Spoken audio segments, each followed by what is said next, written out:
Hello friends, today I am going to talk to you on aspects of nature conservation.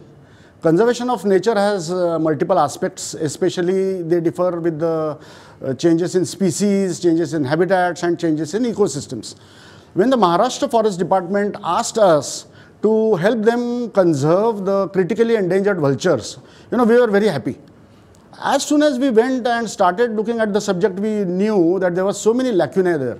And one of the basic lacunae is there was absolutely no knowledge about the breeding biology of the vultures. So unless you know that, you can't do a thing.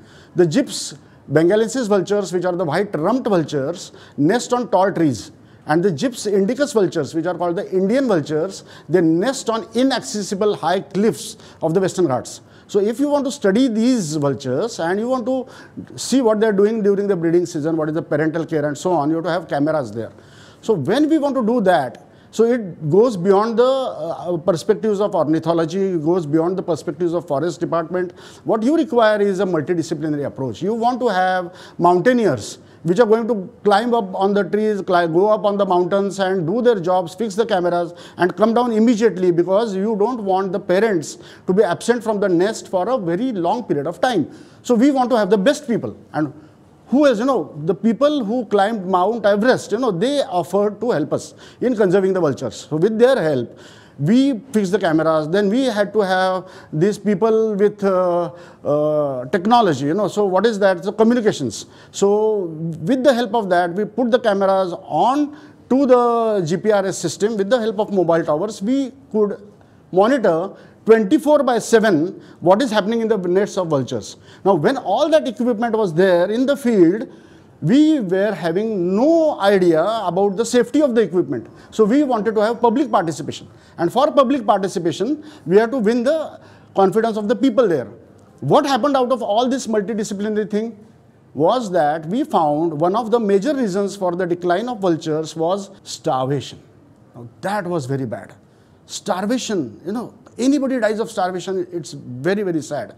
The better part of this is, the flip side of this is, it is a preventable cause. So what did we do? What we did is, the Maharashtra Forest Department saw all this and they started the India's first vulture restaurants.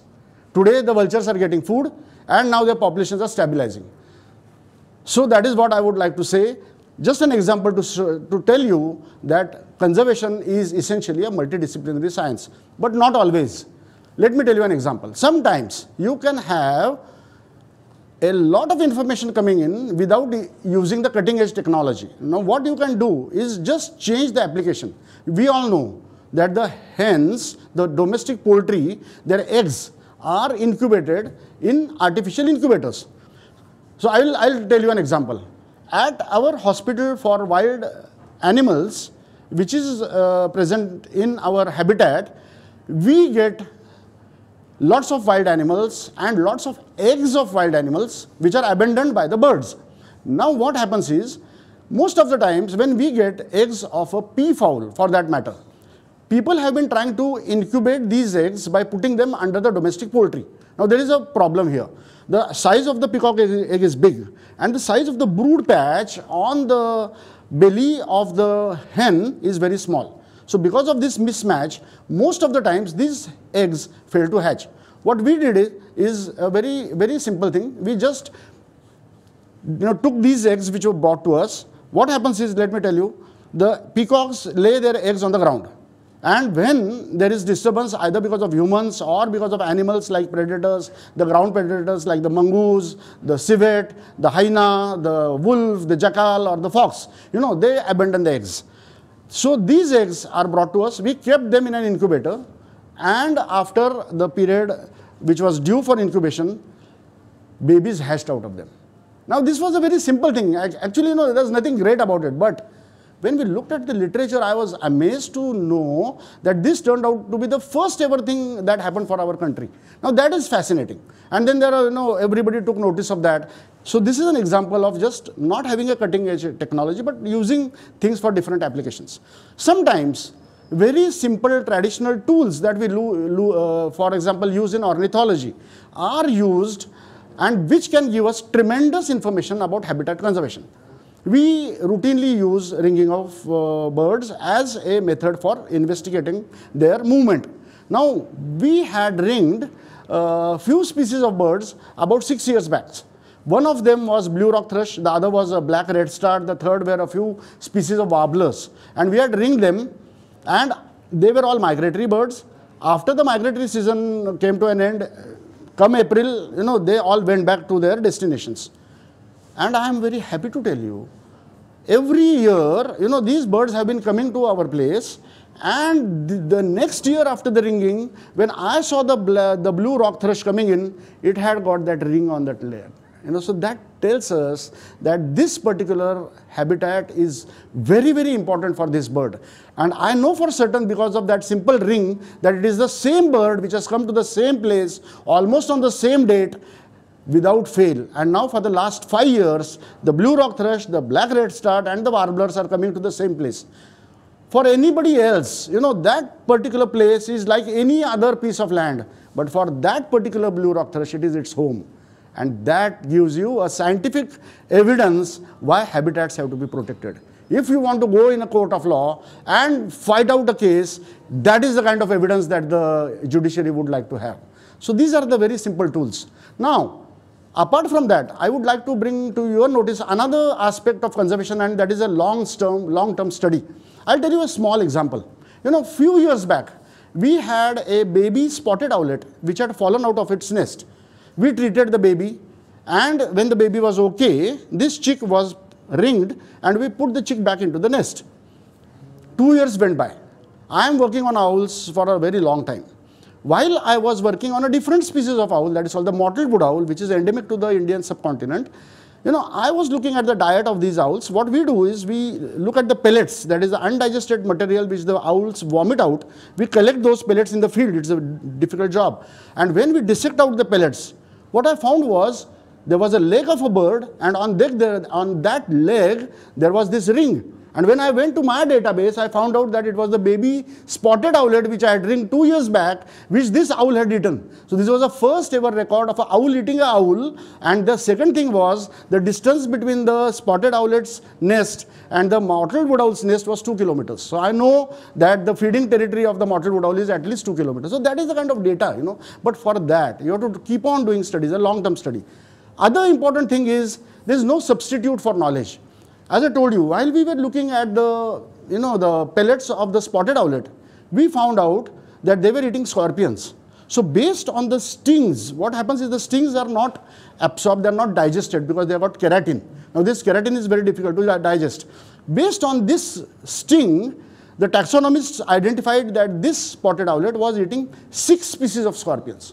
So in order to ground proof this, we went out in the ground, did quadrates, and started looking at the the habitats, turning stones, looking at the debris and so on. And we found 5 species of scorpions.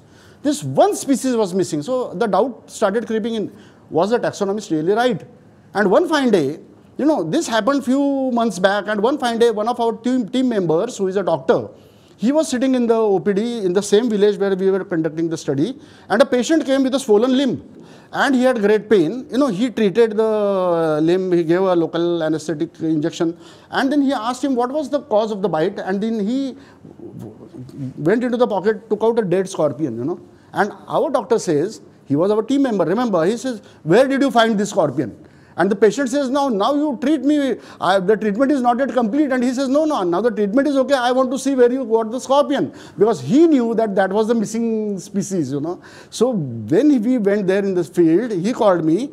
This scorpion was dwelling under the bark of a dead tree. We never thought that it would be the habitat. So these are the kinds of long-term studies which give you one of the most interesting aspects. Another important thing is, if you want to do any kind of conservation, now wildlife as such, the last refuge of wildlife in every country is the rural habitats. If you want to conserve that wildlife, you have to have contact with people who are staying in the rural habitats. How do you do that? Now what happened is, I'll tell you another anecdote.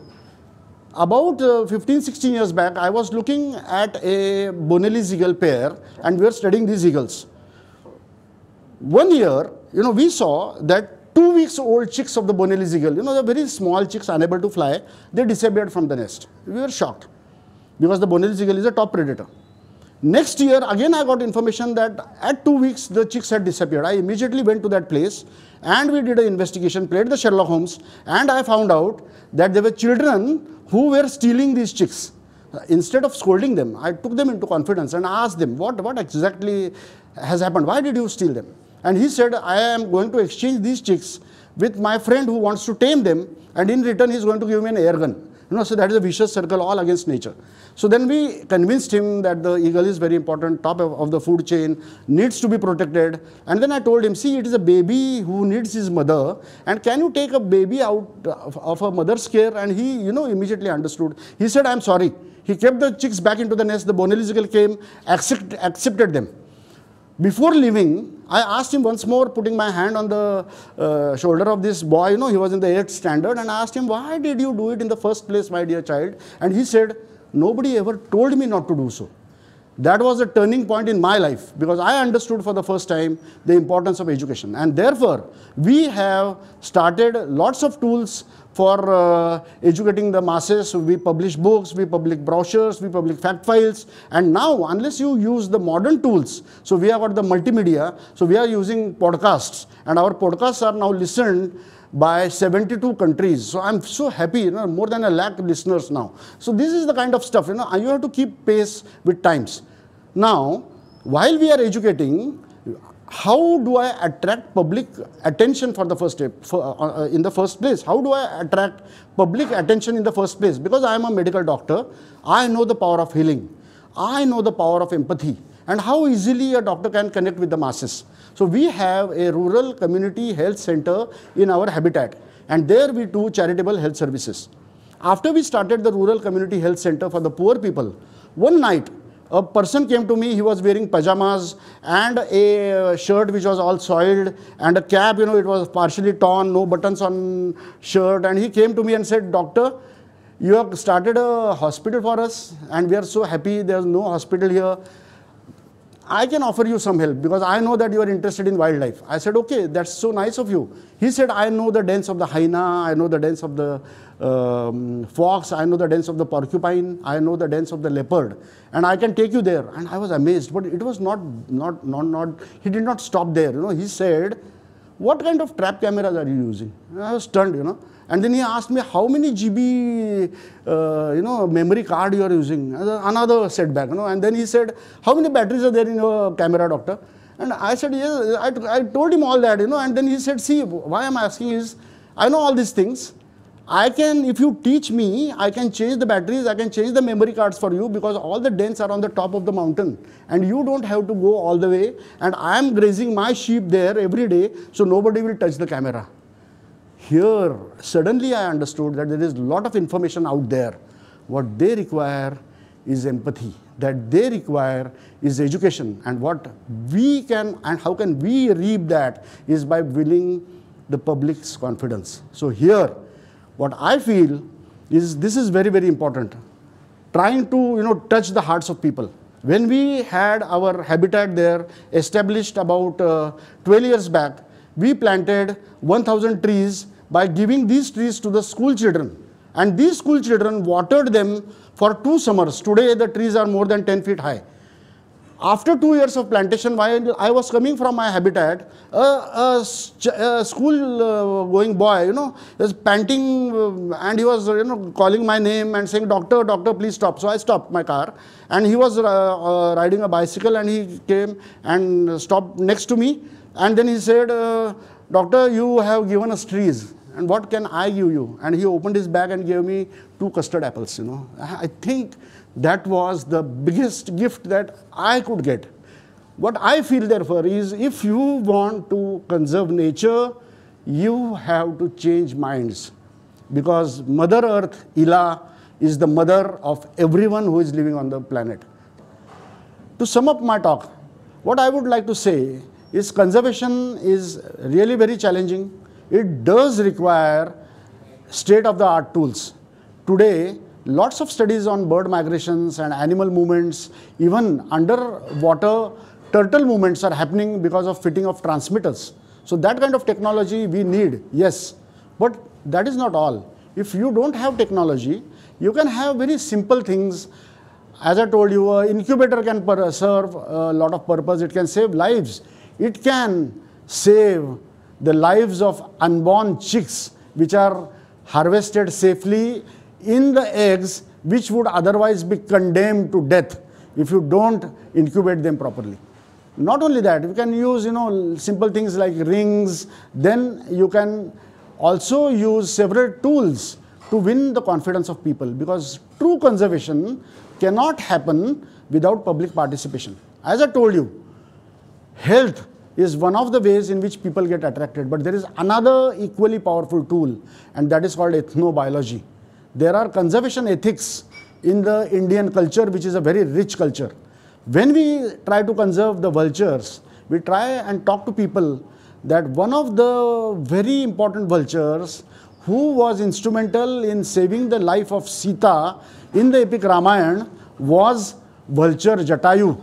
And Jatayu sacrificed his life in order to save the queen, and his brother Sampati, whose wings were burnt because as a child it had flown towards the sun and it went too close to the sun and all the wings were gone.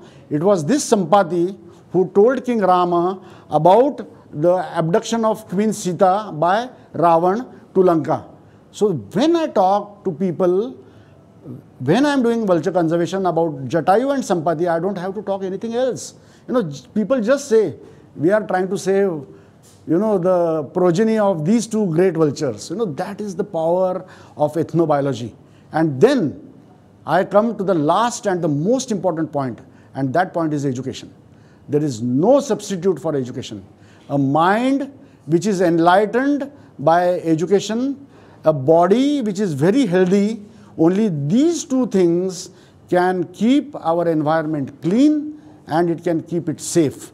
So education, education and education, particularly in the era, the modern era where global warming is happening, you have to just keep on planting trees. Each one of us just plant one tree, and this tree is going to give you rewards, maybe not in your generation, but to the future generations. Because as per that very wise old Indian saying, the planet Earth does not belong to us, it belongs to our future generations. Thank you.